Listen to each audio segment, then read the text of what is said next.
Welcome to Conversations Live. For more than a decade, we've brought you the best in books, entertainment, celebrity interviews, and current events. When the movers and shakers of the world have something to say to you, they say it to us first. Now celebrating 17 years of broadcasting success, here's your host, Cyrus Webb. And welcome back, everyone, to Conversations Live. I'm your host, Cyrus Webb. Glad you all could join us once again, both on those on the radio dial in Mississippi at WYAD 94.1 FM. We welcome you all to our program. Also, those tuning in around the world, thanks to our friends at iHeartRadio, Entertainment Radio, as well as Amazon Music Podcast. We're glad you all could be with us as well. Well, as we're saying hello to 2021, one of the new programs I've been telling you guys about, and if you guys are joining us on Entertainment all this week, you've been hearing individuals from this program, is a new show I have the honor of being a part of called Heart to Heart. It's started by my good friend Sherry Elise, who is the creator and co-executive producer. I'm excited to welcome one of the co-hosts of that program to our program today for the very first time.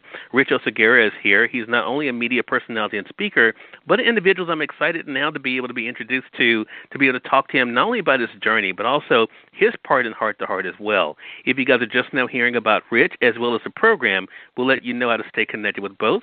But, Rich, welcome to Conversations Live. Glad you could join us. Thank you. Glad to be here. So, Rich, I have to say, I was just introduced to you in the latter part of 2020, thanks to Sherry Elise. I want to thank Sherry for that. It's great to be able to add positivity to my circle. I want to talk about, first of all, for you, Rich, the year that was 2020. I mean, what has the reflection of it been like for you to kind of think about how you began the year as well as how you ended it? Wow. That is a great question. How I began the year, I think, probably like most people, excited, hopeful for a clean slate and an opportunity to do amazing new things.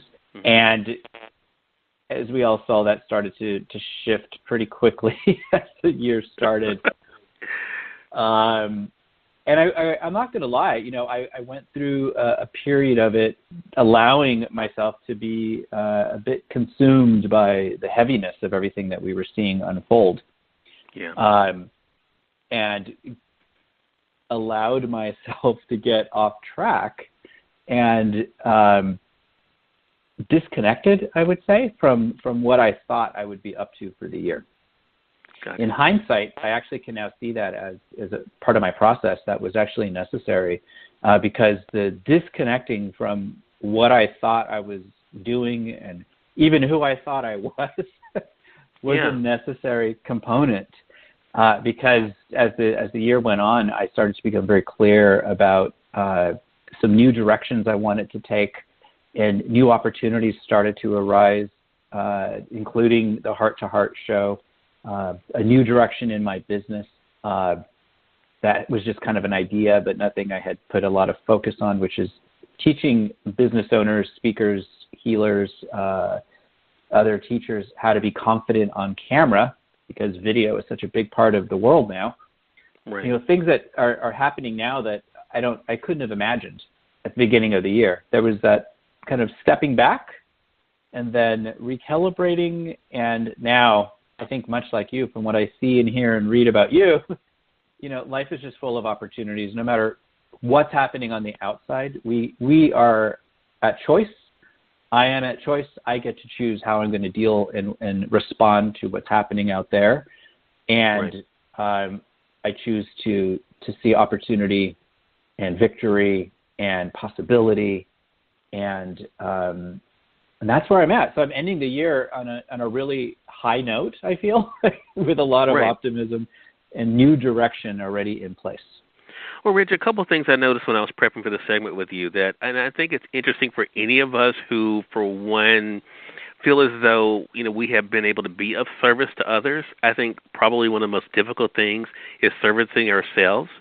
So I want to talk about that because I think, for all of us, I think we all are a work in progress. But what was it like for you to show people that, quite honestly, it's okay not to be okay and to be able to work through that with them?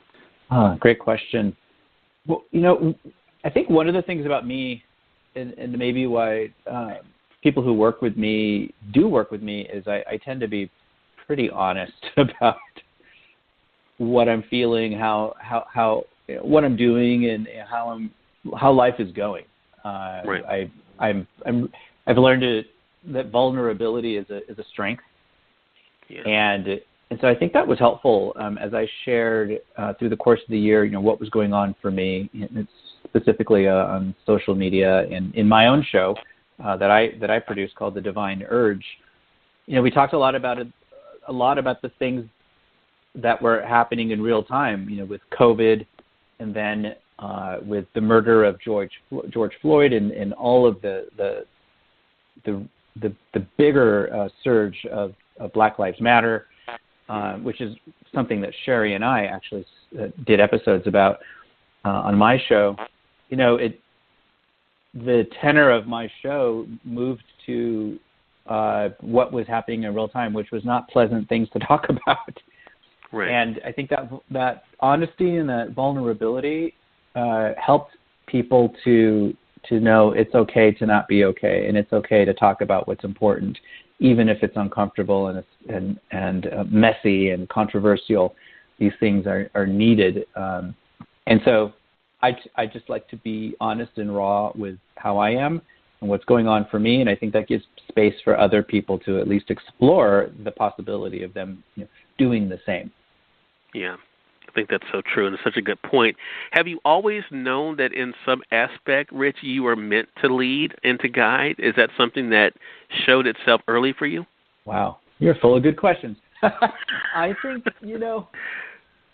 that's interesting. I don't know if it was always apparent to me.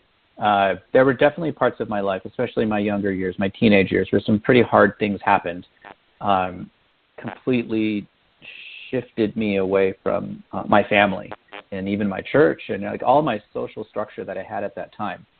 And I learned at about the age of 17, I, for lack of a better way of putting it, was kind of pushed into the world outside of my safety of my family and community. Right. And I learned then, I had to take care of myself in ways I didn't expect. And so I think it started with self-leadership, choosing to figure out a way no matter what, and trusting my higher power that there had to be a way, like this all had to be happening for some reason. As I got older and explored broader spiritual paths outside of the one I was brought up in, I started to really learn empowerment tools about personal leadership, and that I get to choose how I want to move forward in life, and I don't have to be at the effect of the world. So I think these kinds of thoughts, these ways of being, things that I teach now, very much were for me, for my own use, and help me to thrive in life despite what, the things that had happened. And it took a while. Over time, it started to become clear that this was not just for me. It was for me to teach and to share with other people. So it's been a journey, but now I'm super clear that I'm not here just for me. I'm here for others who are going through similar things in their lives to help people learn from my own journey and my own mistakes and my own triumphs, how they could do that too. Such a good point. I think that's a great almost full circle back to Heart, which we're going to talk about. I want to say for those who are just tuning in, though, either on the radio side or online, you're listening to Conversations Live. Rich Oceguera is our guest for this segment. We're talking to Rich not only about the year that's been 2020, but also how the events in life can kind of help us to be able to not only realize what's possible, but also what we can do. So I want to talk about the introduction for you to Heart, Rich. When Sherry first approached you with the idea, talk to us about that experience. I mean, what did you think when she first told you about her concept? Well, I was kind of blown away that she invited me to be a part of something that she's up to, because Sherry's, as you know, she's a fantastic person, and so bright and smart and full of light. And out of all the people in the world that she could possibly invite, I felt very honored to be one of the people, and very excited about the concept. And as it's matured quickly into what we know we're going to start doing very soon, I've gotten even more excited, and there's a sense. This might sound like a strange thing to say, there's a growing sense of responsibility, and I mean that in a positive way, around what the show promises. Like I think what we're up to creating is so needed right now in the world, and that excites me.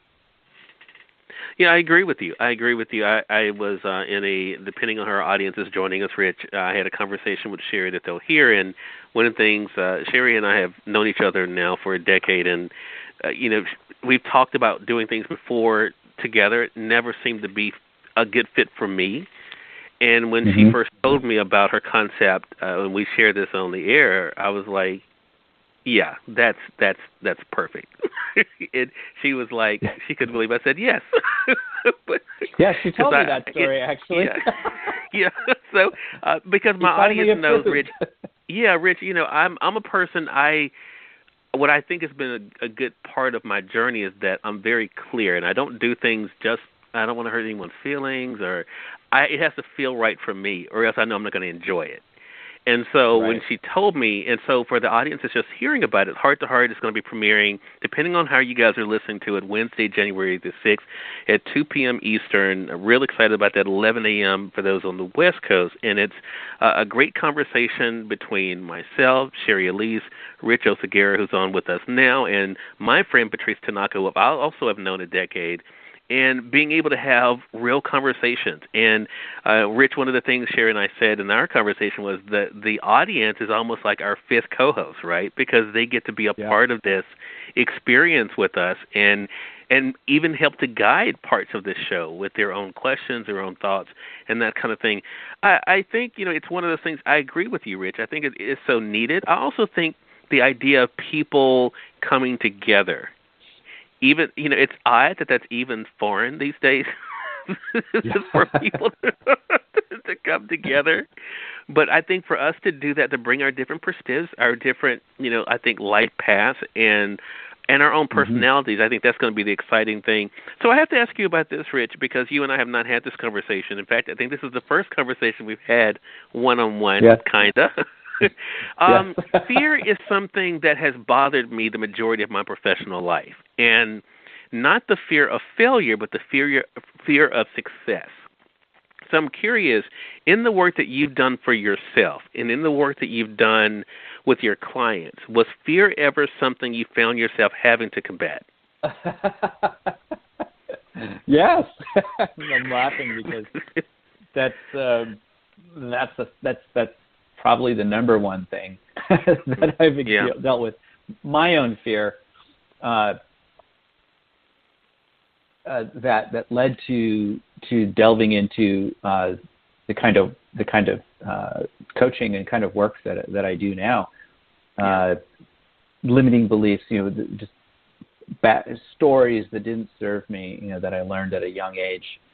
Learning how to overcome those, and transforming my mind through mindset training, mindfulness training, to get to that place where I can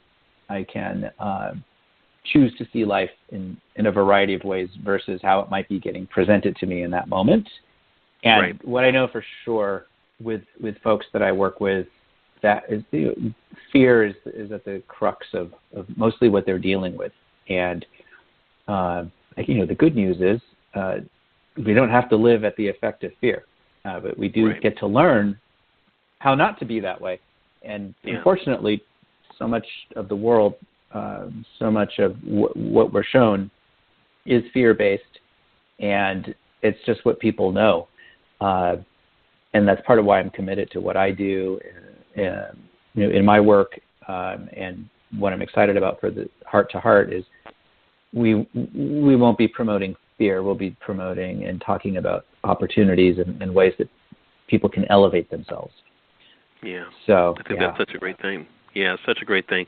I think, too, the other thing is, and I know this from my own, looking at my own life, my own imperfections and flaws, I think that what I love about, us as a group, as a collective, is that we're showing that we're all a work in progress, right? All of us can have our own opinions about things, our own thoughts about things. It doesn't make anyone else wrong, right? That we can all just kind of as Sherry and I even said in our conversation together, we can agree to disagree. We can be friends that agree to disagree on things.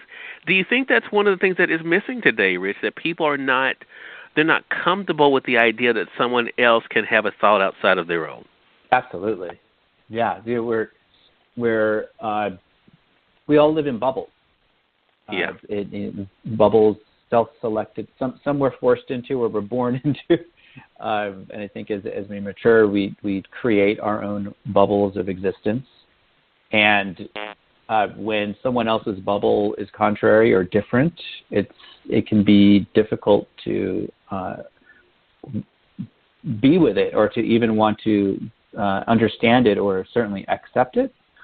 And I think especially with social media and this last year with elections and COVID and everything that's happened, we've really seen the bubbles that people live in, and that unwillingness the unwillingness or the ability to just accept that other people have other ways of seeing the world and being in the world can be very difficult. And I think if we learn to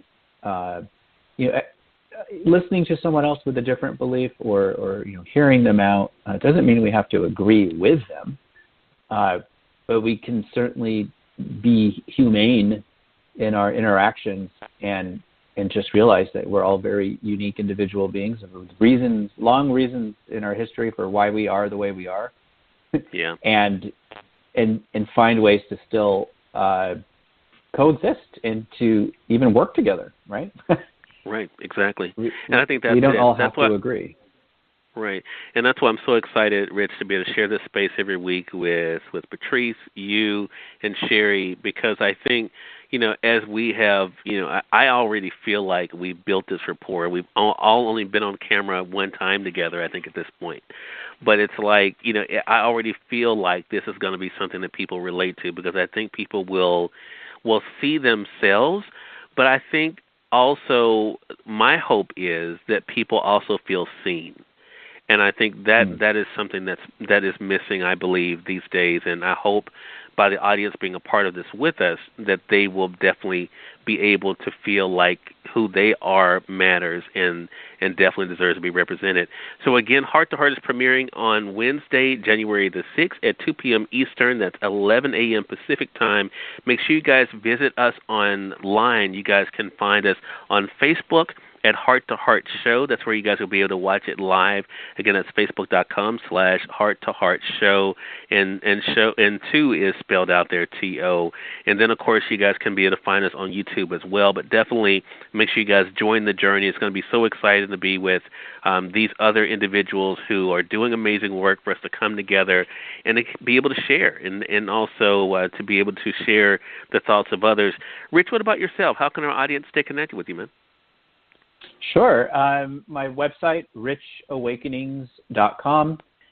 One place you can see some of the episodes of my show there as well. And my Facebook page, for those on Facebook, facebook.com/Rich Awakenings, is another great place to connect with me. Rich has made it very easy. Rich, it's great to have you on the show for the first time. Definitely will not be your last. And looking forward to being a part of Heart to Heart with you, man. Thank you so much for the opportunity to be a guest on your show. I appreciate it, and definitely looking forward to working with you and producing awesomeness for the show. Exactly. I cannot agree more. And we thank your audience for tuning in to another great segment of Conversations Live.